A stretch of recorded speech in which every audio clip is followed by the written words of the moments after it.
Good morning. Good morning. It is Tuesday, and I'm excited because, look, April Fool's is over. It's the second. We have a lot to talk about today, the Miami Dolphins, and I got several coffees in front of me because I made a cup of coffee, started drinking it. Then I made another cup of coffee, started drinking that. So just saying, caffeine is high and alert today, which is great because we got a lot to talk about with the Miami Dolphins, the news, the rumors, all the things that are happening with Tua, contracts, players are signing, transactions, the offense, the defense, even down to Coach McDaniel. Is he the right fit for the Miami Dolphins? So let's get right into it right now as people start to come into. I appreciate everybody that's coming into the live this morning.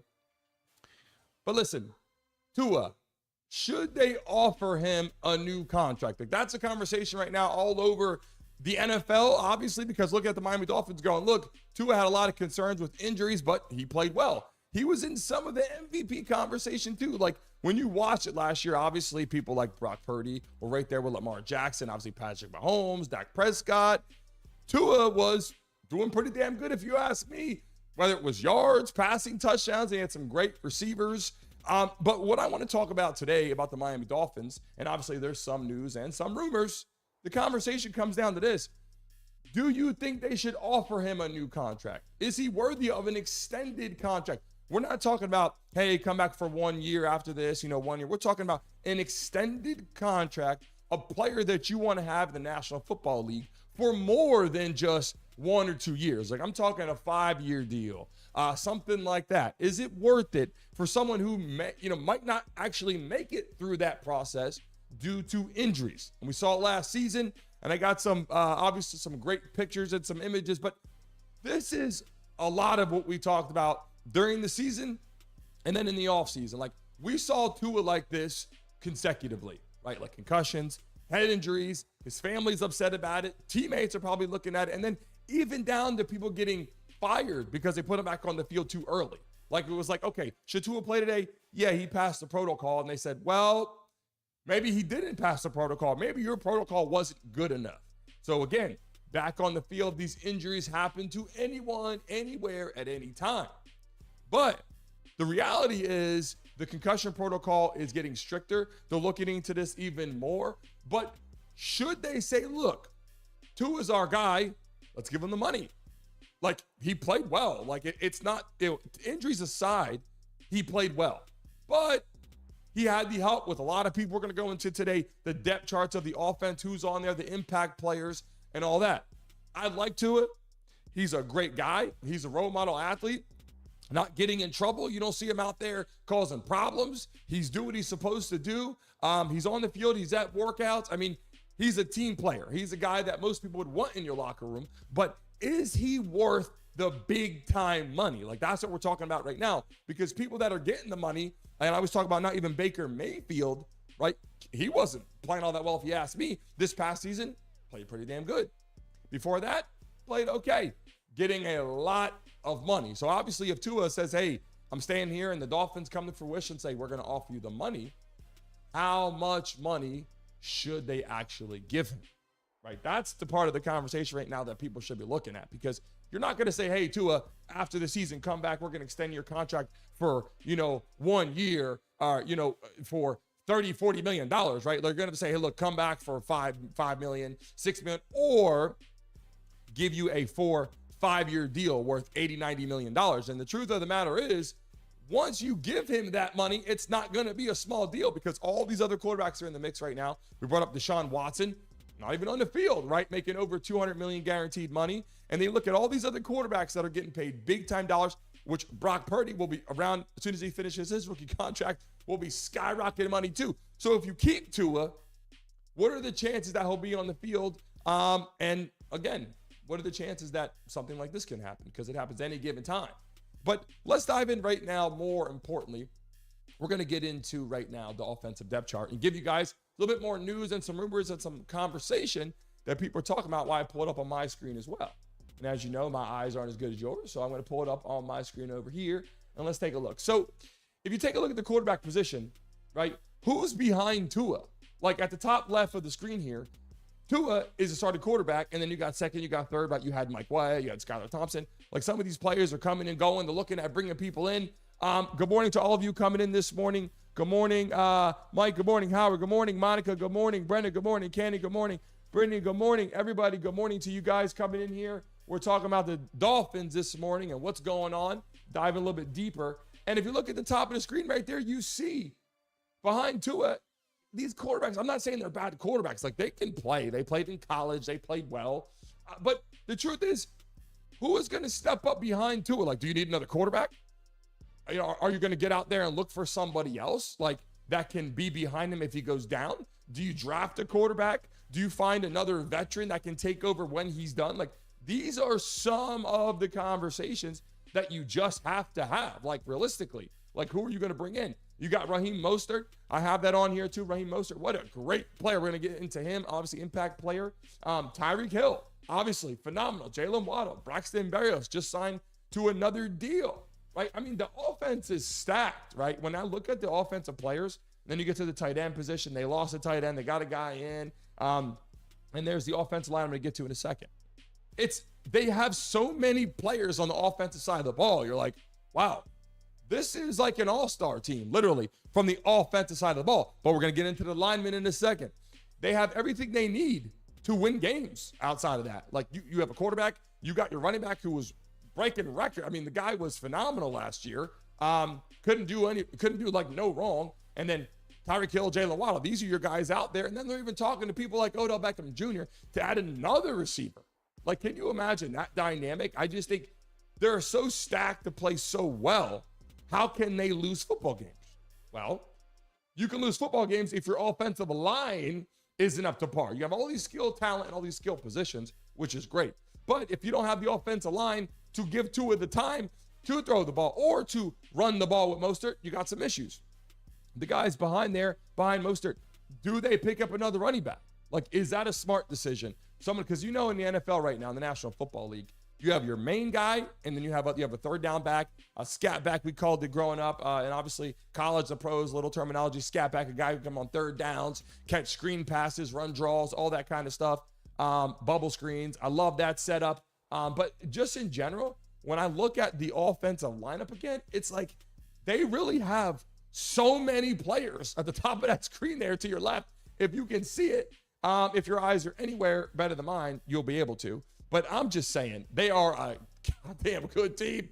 But now let's move on to the next part. The defensive depth chart real quick before we get into impact players. When I look at the defensive side of the ball, it is so important. You could win, preseason games. You could win regular season games. When you get toward the end of that season, when you get through, say after week 10, all the stuff is gelling. You should have it gelling by like week 4, week 5, realistically. But when you get to that point, the good teams rise. All those good teams typically have great defenses, right? So let's take a look at the defense for a second. And they're bringing on more talent. They're bringing in more players, obviously. And on my screen, I have the defensive side of the ball right in front of me. And I look up the top left here. I start looking at names, right? All the way down from Jonathan Harris, Benito Jones, Zach Saylor, Jalen Phillips. Jalen Phillips was hurt. He's going to try to come back here. David Long, Jordan Brooks, Bradley Chubb, Kendall Fuller, Jordan Poyer. They just picked up from the Buffalo Bills. I'll get into him in a second as impact player this year. And then Javon Holland and then Jalen Ramsey, right? Like, these are your stars. These are your people you want in the game. This is the way you win football games. You're not going to win postseason games. I'm going to get to the playoffs unless your defense is rocking, right? And that's why we're going to get into impact players in a second, because you need those defensive players to step up. Jordan Poyer, excellent opportunity to come into the game, obviously from the Bills. He'll get in, he'll start. And then Jalen Ramsey, coming off injury last year, balled out. But the center of the defense, right? Like, they lost Christian Wilkins. Christian Wilkins, if you ask me, was like, okay, he's the guy that was running the center of the defensive line. Now, I know due to issues with contracts and numbers and money and who you want to keep and who you want to bring back, I understand that. You can't keep everybody. But you lost the guy in the center of the defense. Like, he was your main guy. He was your major player, that you have on other teams that you're like, hey, we need our star talent right there.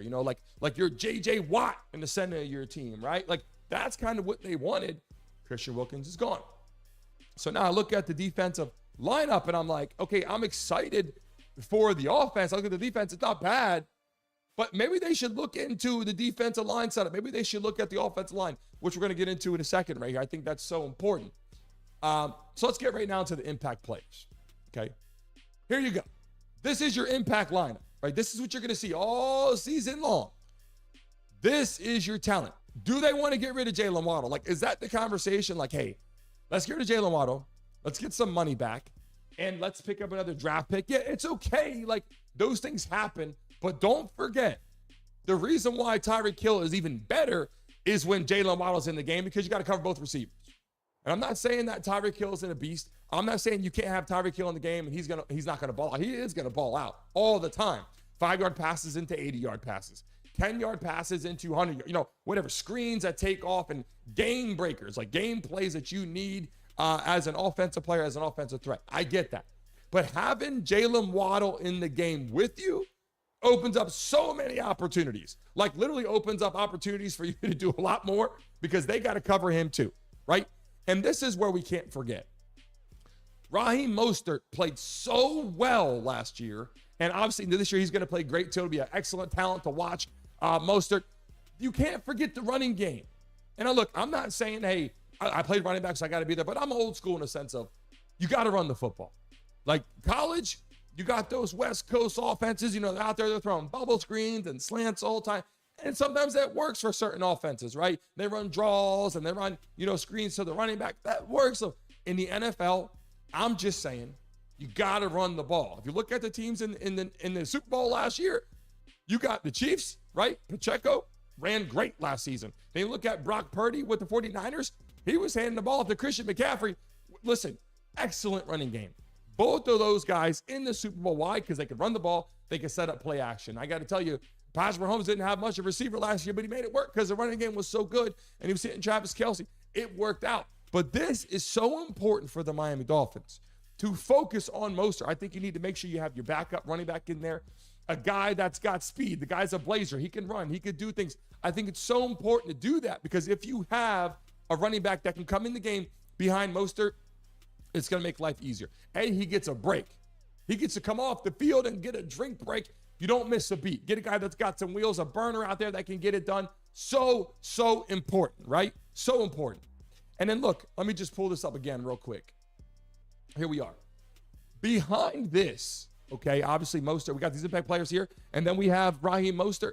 And then behind this photo here, Howard pulled up for us, this is a leader of your defense, right? Like this guy has got to be this season coming up. I mean, look, he's played on several teams. This is where, if you don't know who this is, you don't know the Miami Dolphins, you don't watch football. Jalen Ramsey, right? Like this is the guy, a massive impact player, a leader of your defense. When I played, the leader of our defense at the cornerback position was Darrelle Revis. He was a guy that you're like, man, like he takes over a game. The only problem with that is he's running one side of the field or he's man-to-man. So if he's in zone and he's in cover 2 and he's up, or he's in cover 3 and he's back, he's taking that side of the field. He's doing a great job. And if he's in man, he's kind of running around chasing somebody. So even though you're an impact player, you can be taken out of the game really easily. If you're covering the receiver, you can kind of be taken out of the game. You're locking that side down. So you need more. Like you need more. And look, I love what Jalen Ramsey brings to the game. A guy, he's a hitter. He's a cover corner. He can get out there and cover any kind of coverage you want to be in. He's got the speed to get out there and get it done. I'm just saying when he's on the field and he's not hurt, this is phenomenal. Like this is a great system for them. But then you look at it and you go, okay, who else do we have on the defense that's going to help us in coverage? Like literally. So again, who did they bring in? Welcome to Miami, Jordan Poyer. So all I'm saying is the defense is, they're starting to look at who they got to bring it in. But again, the defensive line has to be able to rush the quarterback. And you got rid of Christian Wilkins. All I'm saying is I know the Miami Dolphins are not happy about that inside. Like maybe financially, hey, we trade a guy out. We get some more picks in. We get some more money in. It feels good. But you lost a guy that came in there who was a beast in college. I don't know if you've seen him at Clemson. I don't know if you've seen him in college. Balling out, like was a beast watching him in college. And then to come into the National Football League and go, this guy's taking over the defensive line. And then now you go, okay, he's gone. Who are we bringing in? Jordan Poyer. So I feel really good about the coverage system. right? Like, I feel good that they got great people back there. I feel pretty good when you're in dime coverage, when you're in nickel coverage, when you got your corners and your safeties roaming around. I feel good about that. Who are your linebackers and your defensive line? That's where you're going to win football games. So let's get into this right now. What are the Miami Dolphins' needs? Okay, what are their needs right now in the NFL draft? Let me pull this up. Here's where they are right now. The Miami Dolphins don't get a chance to pick until 21. They're the 21st pick in the draft. So they're not going to get like a quarterback. Okay, like who are you going to get? Like you actually, people are talking about Michael Penix going in the second round. So if you wanted to get a quarterback, is Michael Penix on the list? Right? Like, do they look at Michael Penix like, okay, maybe he can be the future? Like, is that possible? I'm looking in the chat right now. And look, I agree with what you guys are saying. I mean, all I want to know right now is when you get to the 21st pick, right? Are they going to have a player, an impact player in the first round that's going to come in and do damage? Like, is that person going to come in and get it done? If you don't offer Tua the new deal, Michael Penix could be on the board because they're talking about taking, a bunch of other people like Jaden, you got Drake May, you got JJ McCarthy, you got Caleb Williams. They're supposed to all be gone literally by like 5th, 6th, 7th pick. So it's possible that the Dolphins could take Michael Penix. Like that might be the icing for them. Like, hey, we got our guy. We got our long-term quarterback because Tua, he's great, maybe not durable. We pick up Michael Penix. That's our guy first round. But more importantly, they really need to, and you see here, they're 21 on the list. So they're not getting the, first guy. You can get guys all through different rounds, but if you want to get that main guy, the guy that people are he's a game changer. Oh my God, like yada, yada. Those top 10 picks are so important. And all I know right now is they need to be looking at offensive linemen. Like they really need to look at offensive linemen because they want to protect their quarterbacks. They want to protect Tua this season. And more importantly, if they do pick up Michael Penix, they better be able to protect him because he's in there for the long haul. You don't want to have a system where you bring in Justin Fields like the Bears did, and then he's there and they're like, oh, this didn't work out. We got to get rid of him. And all of a sudden he's with the Steelers. And now they're trying to draft another quarterback. Like they want to get Caleb Williams. Like, is he going to be that much better than Justin Fields? Like that's a conversation they're having. Is he that much better where you couldn't build around Justin Fields? You couldn't get him going. So now you're going to draft Caleb Williams and get rid of Justin Fields. This is the situation now that the Dolphins are in. They just got Tua, couple years, and they're like, okay, this isn't looking pretty good. And I got the picture right here to pull up again. Like this doesn't feel good for the Dolphins. I mean, I watched this game. I was on the sideline of some of these games, in the stadium for some of these games, and you go, this does not feel good for anybody. And his parents, and I've been saying this, like you was a point in time in your life. He's a dad now. There's a point in time in your life where you go, okay, it's time to move on past football. I don't think Tua mentally is like, I'm moving on past football. I don't think people want to see him leave. But for the sake of just his health in general, it's kind of like this could be his last season. Or he can continue to be a backup in the National Football League for many teams. And it's sad to say that because look how great he did last season. But I just don't think it makes much sense to see this guy running around getting hit. And he's not, at this point, he's not two-dimensional. And I've been saying that too. Like, he's not running around on the field and breaking tackles or making people miss. I know people in the National Football League right now are like, oh, we don't want that. We don't want our quarterback to get hit. Yeah, I understand that. Look at all the players that are in the Super Bowl again. Even people that are not. Even people like Josh Allen making people miss, running, breaking tackles. Like, they did it all through college. They get to the NFL, and it's like, that is how you were so great. Like, you did it for a long time. Tua was pretty damn good getting outside the box in college football with Alabama under Nick Saban. Was making throws, yeah, but was using his legs. People said, oh, he didn't run anywhere. He actually did run places. Like, he was pretty damn good, if you ask me. And I think that and Jalen Hurts did the same damn thing for Alabama, was making plays with his legs. The Super Bowl, you had Patrick Mahomes making plays with his legs. Brock Purdy making plays with his legs. Tua is not going to do that anymore. He's not going to do that anymore. So when you get to the 21st pick in the draft, they probably want to take a quarterback. That's really what I think they need to do. But they're not going to get 1, 2, 3, 4. They're probably going to, Michael Penix is probably going to be, like I've been saying. But the heavy focus point I think they need to look into is the coaching. That's the next topic. They need to look into the offensive defensive line. That's where it comes down to. And speaking of coaching, which is what I want to get into right now, is Coach McDaniel the right fit for the Dolphins? And check this out. This is why I'm bringing this up. He is just so interesting to watch, right? Like, Coach McDaniel is so interesting in so many ways. Getting out there, people said it was like he was like a frat guy running around, or like his parents left for the weekend and he had the keys to the house running around. It was just interesting to watch. But behind this picture, you also see him like this. Like, you're like, behind, like this is McDaniel at his behind. Like, you just see a guy, and he's talented as a coach, right? No doubt, he is. He came in, he's been around, he's been around a lot of people throughout his life in the NFL, and that's great. But more importantly, is he the right fit for the Dolphins? And it's like an all-star team, right? Like, it literally is like an all-star team. You're in Miami, you're getting a bunch of celebrities in, and you look at your offensive lineup, the people like Tyreek Hill and Jaylen Waddle. It's an all-star team. Jordan Poyer, Jalen, Ramsey. Anybody that's named Jalen nowadays is just awesome. Like, any Jalen you name, Jalen Phillips, Jalen Ramsey, Jalen Waddle, you got Jalen Hurts, Jalen just keep on going in the National Football League. So the fact that those players, you're not doing that bad, but is he the right fit, right? Then he has this look here.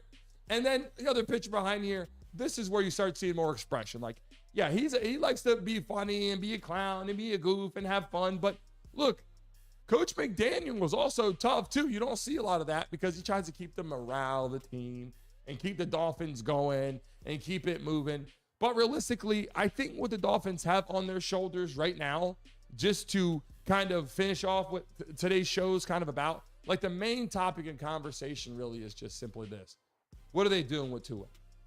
Like, what is the future there? And people are like, you go to a game, and look, here, I'm kind of guilty by, I guess, association. You want to say guilty, like a Dolphins fan. I live in Miami. I didn't grow up a Dolphins fan, but being here, you're kind of like, by association, you want to see them play well, right? Like, just being in the area, living down here, being around the players, or being in the locker room, or meeting the coaches, or whatever you're doing, you're like, I live in Miami. Like, I want to see the Heat ball out. I want to see the Dolphins ball out. I want to see the Marlins play well just because I live here. And they're like, yeah, Dan Marino. Like, Dan Marino's not playing anymore. Like, people, they bring up Dan Marino so much. They bring up that team back in the day that was so talented. It's like, it's 2024. And I got nothing but love and respect for that. Dan Marino was phenomenal, right? Watching him play and watching how their team balled out and how that team was just so damn good. Yeah, I'm with all that. I think that's great. That was a long time ago. Like, it's 2024 now. So we have to start looking at the reality of who's there, right? It's an all-star team in Miami at this point. So who's going to make the big decisions with Tua? Are they going to keep him? Where will he be? And that's, I think, is the main point and topic right now. And people are like, well, if they get rid of Tua, they can bring in other veterans. They talk about Russell Wilson coming in. They talk about Justin Fields coming in. Now they're talking about Odell Beckham Jr. coming in. All these players are not going to make the Dolphins great unless they build up their offensive line. And I think that's where the heavy focus is this season. I think the Miami Dolphins need to start drafting offensive linemen, period. Like, it doesn't feel good when you look on the boards and you're like, oh, I can take Marvin Harrison, big time impact player, like a guy that's going to be similar like a Tyreek Hill, like an awesome guy, a guy that's got speed, a guy that can run, a guy that can be a game changer. Yeah, I know you want to get a guy like that. Me too. But at the end of the day, it comes a point in time we got to say, look, I'm drafting offensive linemen. Like, I'm drafting offensive linemen. They are big time playmakers. They make things happen. They set up the run. They set up the play action pass. You got to do that for your quarterback. And if I'm a quarterback heading into Miami as a draft pick and you tell me you just drafted some of the best offensive linemen, I am excited. Like, I'm pumped up for that. And I think that's what they got to do.